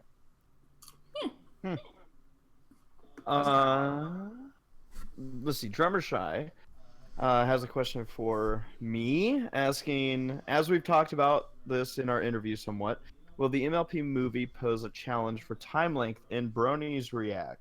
He also asked if I've considered making it a 2-parter. I haven't, and I don't think I would make it a 2-parter. Just be a 2-hour-long Bronies React. Yeah, well, it might be. No, but like, I feel like I honestly feel like I'd be playing with fire to do a 2-parter for that, because I feel like when you go for multi-part things like that, it doesn't necessarily. I guess it kind of works like a sequel to a movie, where in most cases it's probably it's only gonna get to those people. I don't know. I don't even know where I'm going with this, but I don't think I would though. Never do as well as the first part. Is that what you're I feel like I would want it all lumped together for me. Pretty much, literally never actually. Yeah, which is why I'm probably gonna. I don't know. I'm gonna get working on it here soon and see where it goes and what I think is gonna be best. But my goal is not to have it be like 5 hours long. Like I still want it to be well within a watchable time. Like most of my videos, where you react to something that's 5 minutes long and it turns into an hour react. So that sounds acceptable. We'll see. I'm not too worried about the time. I feel like because it's going to be a movie, the reactions themselves might actually spread out a little bit more. Where I feel like sometimes when you react to something that's like 22 minutes, you tend to have a lot more to say in a lot shorter amount of time. I feel like that's kind of just a mentality to it. Like, I have time. I don't need to get a reaction in right this moment. But we'll see. We'll see how it goes. It should be interesting. Yeah. Then we got Hirosashii. Oh. Yes. Yes, Sarah. No, I was gonna read it, but then you can do it. You want to read it? Okay. This is the one from Wyatt? Yeah. Okay. Just was double checking. Wyatt asks Hirosashii, so I'm gonna be going to a Smash tournament soon. I'm entering singles and doubles. Any advice? Play against your doubles partner in singles so you can get warmed up, and then find some of the worst people there to play doubles with and play against exclusively them to get warmed up, so as to not show off your double strategy to everyone else. That way you're warmed up and ready to go. Don't get nervous and kick ass. That's my advice. Wyatt also asked me, or it says you should make a Survivor Man parody at a pony convention. Does anyone know what those are? He says it's like a vlog, but I'm not aware. No. I don't know. There'll definitely be vlogs. Why does that sound familiar? There'll be plenty of vlogs. Let's see. Tomcat asks, I started my own podcast this last week. Do you guys have any tips? It's just me and 2 other friends. We are doing our 2nd episode this Friday. treat a podcast, the whole idea of the podcast is to have an audience that you're talking with and whatnot. So you almost want to treat it like something that you're trying to sell, where you want to have people, you want to give people a reason to watch. So a lot of podcasts have, I guess like a topic or kind of like a hook, just like a base. For our base is obvious here, but there are podcasts that are about gaming. There are podcasts about cartoons. There are podcasts about movies. There are podcasts out there that go over certain topics. So maybe try to get a focus, and that'll be what you're aiming for.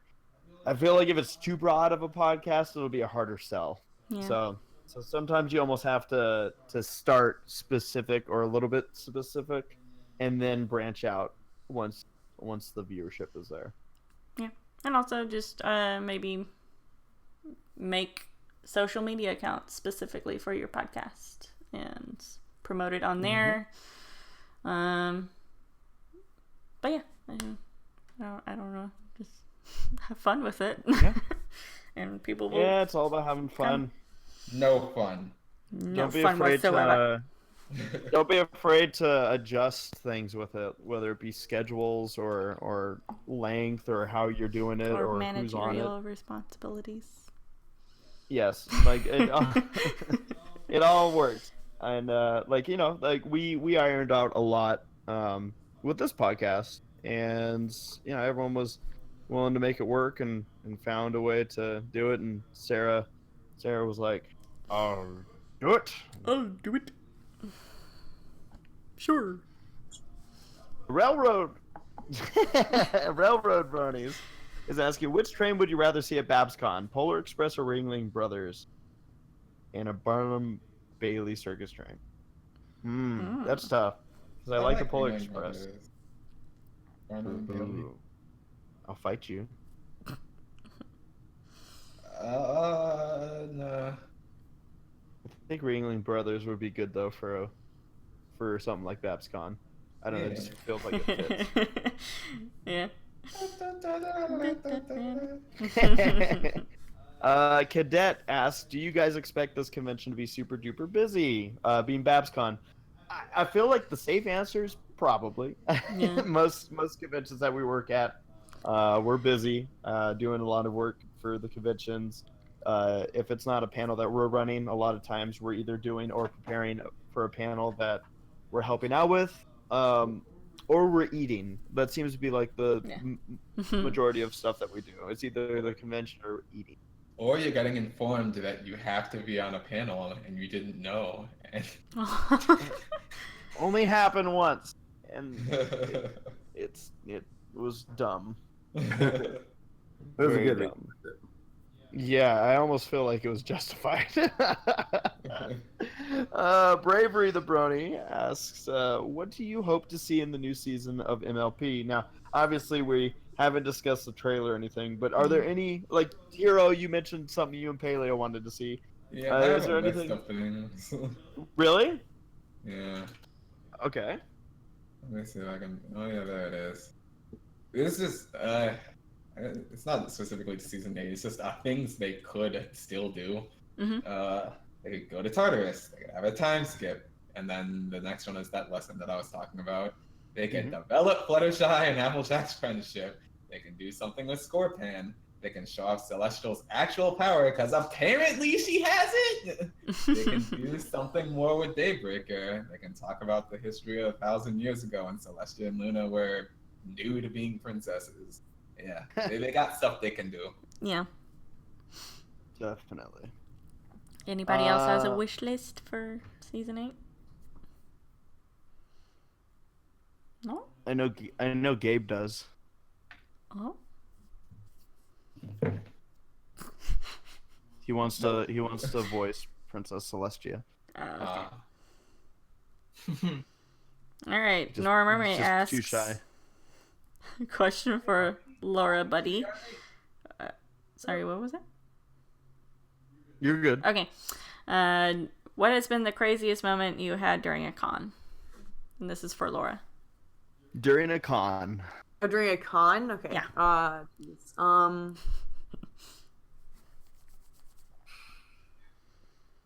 Me. Yeah.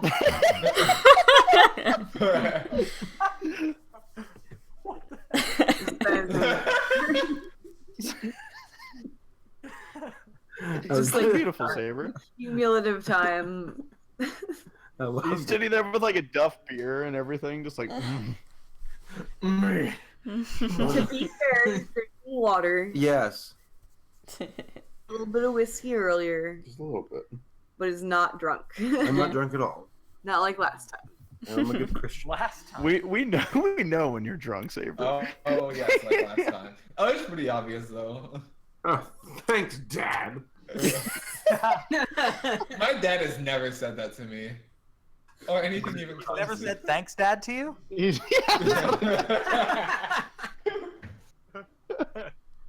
I thought that was something all dads said. Yeah, my dad said that to me all the time. Thanks, Dad. But yeah, Laura, any crazy moment at a convention? I can't think of like anything in particular.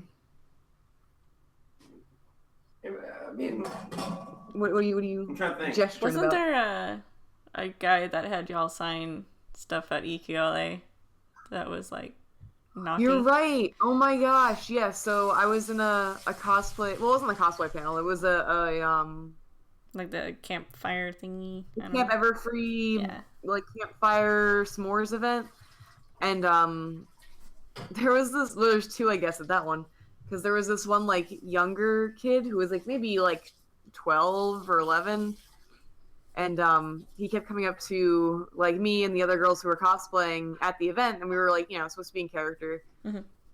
And he kept like trying to make us like slip up and say that we weren't actually the characters that we were dressed as. And it's like, kid, this ain't Disneyland. Like, I'm not gonna sit here and like debate the logistics of Equestria Girls with you Yeah. and eat s'mores. Like, you're getting. At the end of the event, there was this guy who came up to us and asked us to sign a few things, and we didn't know what they were at first. We were like, oh yeah, sure, whatever, we'll sign whatever. And then like he gave them to us, and there were these like cards, but like all of the art on the playing cards were like lewd pony pictures.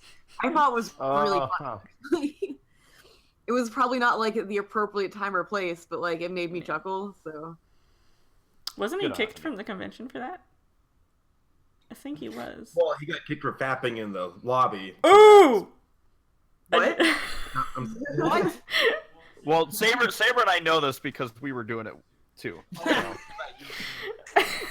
We're not about to let Wait, Paleo yeah, stand alone.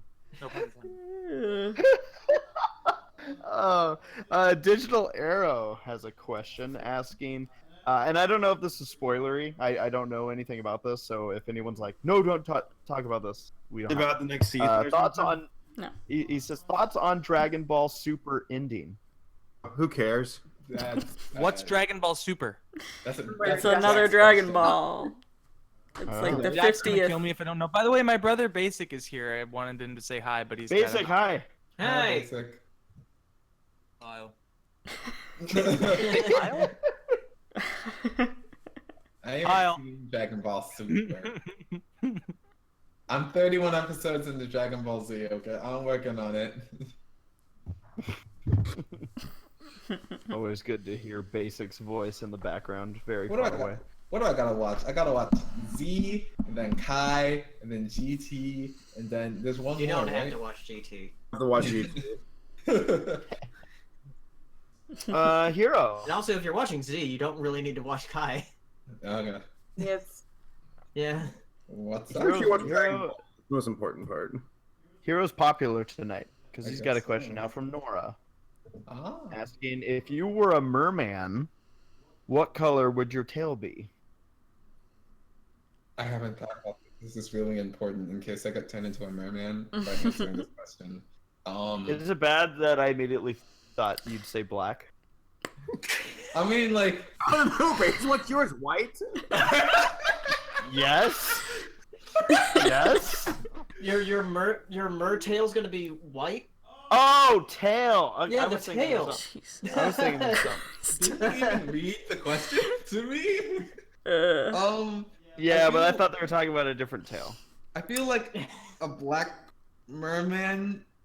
It would be nice if it like gradiented from like brown into like a dark purple, I guess. Ooh. Yeah. Nice. So let's go with Oh, it that. might be turquoise. Shut up, Paleo. Oh. Wow. Bravery the Brony asks, which PonyCon mascots do you each like the best? That's a good Fiesta Equestrias. Oh, wait, which what mascot do I like the most? PonyCon mascots. Oh, Galacon, dude, easily. Really? I love that pony, and Monty voices her, right? Oh. So? I like the art pony from BronyCon. Okay. Blank Canvas. Blank canvas? I was about to say blank slate. Maybe it's because I don't go to enough conventions, but I feel like y'all know a lot of these, and I'm just like, what? I like it in like Southeast Asia. It pops up randomly with like 17 followers on Twitter, and then they have a OC that's like red and black with horns. I'm like, oh no. Oh no. Bonito. Good luck. PonyCon is really cute. Dude, What? the one it's weird. Like whoever's running the PR for BabsCon and Japan PonyCon need to chill out just a bit, because I swear those ponies are like, if they were real, they're gonna bang. Like, What? yeah, they ship them pretty hard. Well, I literally, I'm googling pony mascots, and I think I found some art with those two ponies that you are mentioning. Mine's Link it. Well, it's not like, naughty or anything. It's just in case. Oh. yeah, the Marina from Everfree Northwest. Great. Wait, Yeah. Marina? Yeah, it's a friggin' Marinara. dolphin pony. Or a orca pony. The Italian pony convention. From what con? Everfree? Yeah, Everfree Northwest. Can't see here. Yeah, I posted it in the Discord. To be honest, the only like pony mascot I know well enough is Marina, and then Starstruck from EKLA because I drew her a lot. Yeah, you did. Yeah, but Oh yeah, she's a dolphin. That's cheating. Isn't she a whale? Yeah, an orca. I mean, orcas are technically dolphins because they're the. Oh my god! Next question. Jazz King is asking, question for everyone: what is your favorite moment or moments on Bronies React and the Semi Perfect podcast?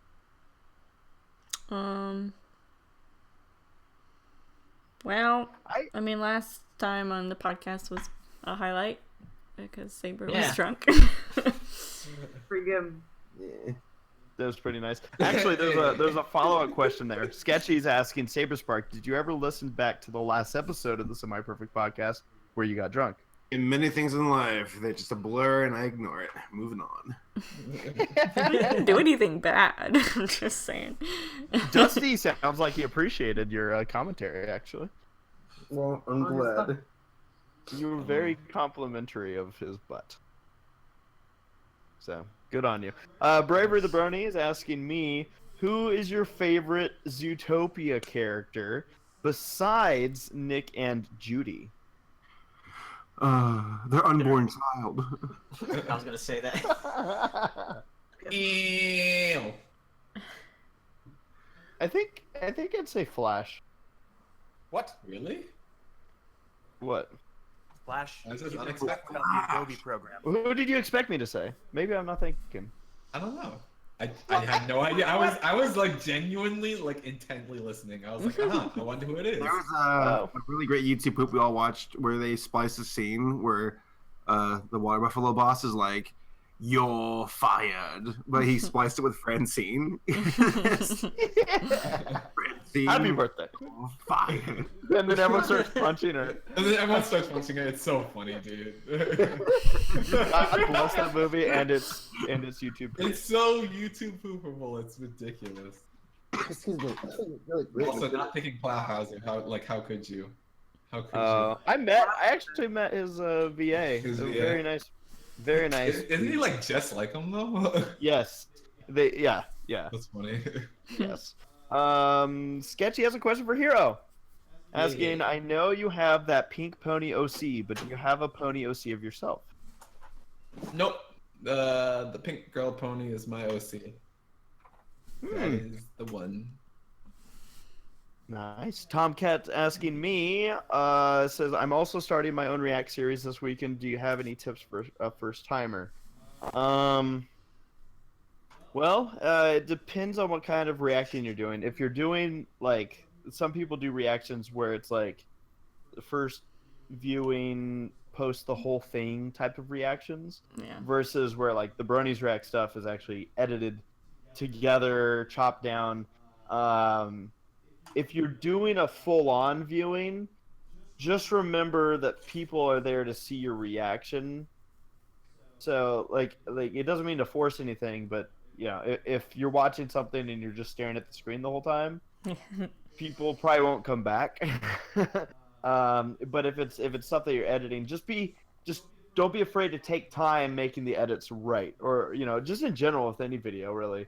I've made that mistake in the past where I rushed a project out, and it was actually a Bronies React, and I found a few editing errors, and during the upload, and I was on my way to a 1-week vacation, and I was like, crap, and I actually had my friend log into my account to kill the upload because I realized I made these mistakes, and I felt much better about it once I actually did it right. So just take your time, have fun, and yeah, just have reasonable expectations for it, especially from the get-go.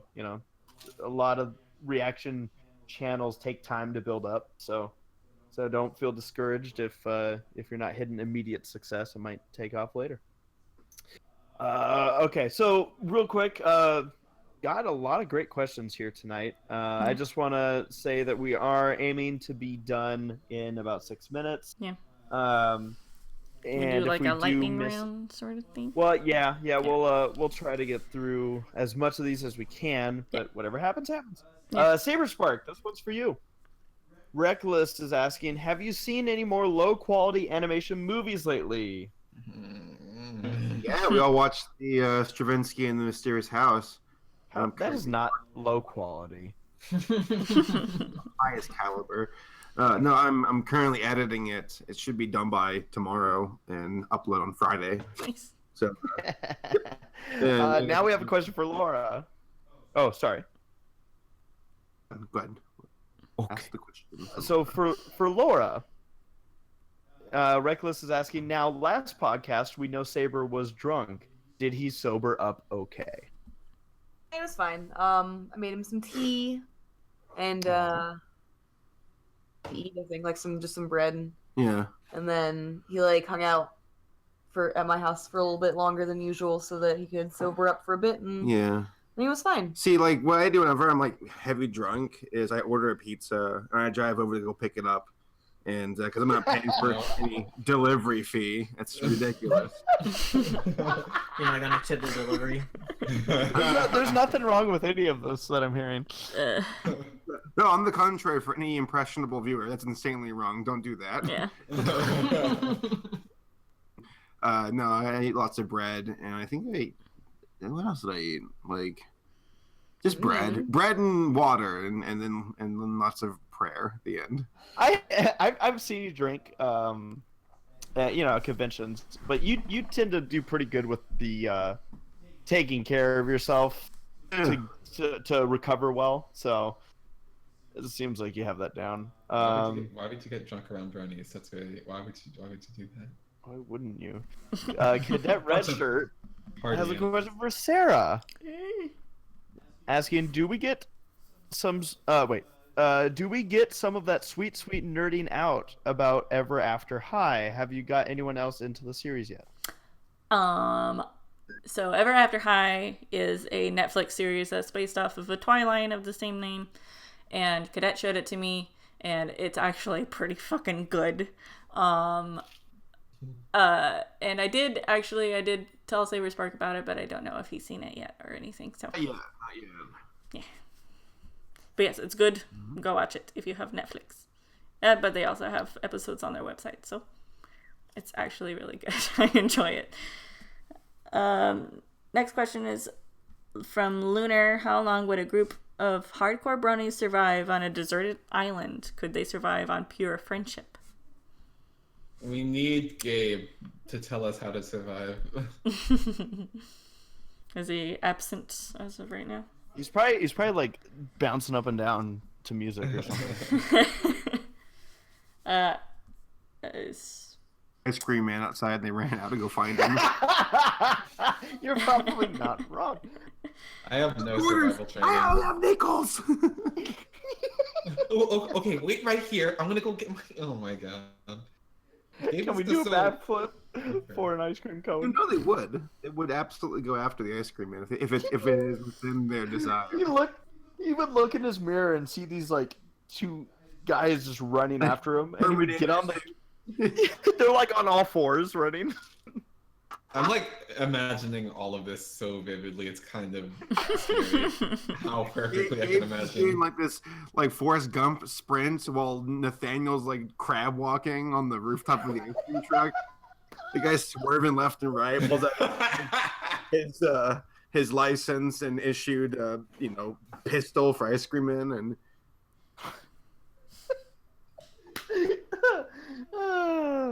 So yes, how long would they survive? To be honest, I don't think very long. Probably not. Nora had a question for Gabe, but I don't know if Gabe's around to answer it. I think Gabe got distracted by something shiny. Yeah. Well, there you go. He's here. He's just. God, if he comes back. Let's see. I'm scrolling through to see if there's for anyone who hasn't asked a question yet. Someone asked, Quiet Storm asking, can we expect another round of epic mini golf narration by AC of the RaceBest clan? I don't know when, but I'm sure at some point there will be. Let's see here. Is there anyone else that I haven't asked a question from? There was one. There's one from UB saying, for Paleo, thoughts on the Smash trailer. I'm excited. Inklings are in it, and Breath of the Wild link is in it. Yes. Let's see. This is. Alright. Yeah, because there's a couple things in here. Quite some decent questions that we could probably hit up next podcast. If we didn't get to your question, please ask us again on the next podcast, and we'll definitely aim to get them. We just had a lot of questions kind of pop up tonight. Yeah. But it is 8 o'clock, and I think we're going to end on this question from Ozial, and we'll see how easily and quickly we can wrap this up. Ozial asks, thoughts on Pirates of the Caribbean auction woman at Disney World? Honestly, I'm fine with it. I don't give a fuck. Like, whatever. They are... Walt is rolling in his grave.